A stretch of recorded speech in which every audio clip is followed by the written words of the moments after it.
अस्सलाम वालेकुम जी ठीक है, आ जाओ ठीक हो। वालेकुम सलाम, क्या हाल चाल है? ठीक हो? सेहत तबीयत ठीक ने जी? ठीक ठाक, और प्यारे हो सेहत? अल्लाह दा शुक्र है जी। जी हुक्म।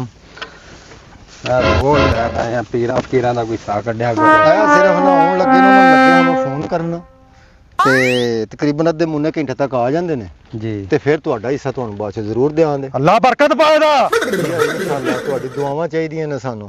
इंशाल्लाह 125 बोरी होवे दी। ਸਾਡੇ ਸਿਰ ਮੱਥੇ ਤੇ ਬਾਅਦ ਚ ਤੁਸੀਂ ਦੁਆ ਕਰੋ ਸਭ। सप दा दम बिच्छू दा दम कर दियां दे। जी ठीक है अला को पिया होवे तां भी दम करें दे। ਜੀ ਠੀਕ ਹੈ ਬਾਦਸ਼ਾਹ। ਤੇ ਤੁਸੀਂ ਇਹਨਾਂ ਕੋ ਘੰਟਾ ਡੇਢ ਵੇਟ ਕਰ ਲਵੋ ਤੇ ਜਾਂ ਕੋਈ ਹੋਰ ਬੋਲ ਛੋਲ ਫਿਰ ਲਵੋ ਨਾ ਤੇ ਇਹਨਾਂ ਨੂੰ ਘੰਟੇ ਡੇਢ ਤੱਕ ਆਪਣਾ ਆ ਜਾਏ ਤੇ ਆਪਣਾ ਤੁਹਾਡਾ ਹਿੱਸਾ ਜਿਹੜਾ ਤੁਹਾਨੂੰ ਜ਼ਰੂਰ ਮਿਲੇਗਾ। हक अल्लाह ਜੀ ਡਰਾਓ ਨਾ ਸਾਨੂੰ, ਮਿਹਰਬਾਨੀ ਕਰੋ ਸਾਨੂੰ ਡਰਾਓ ਨਾ।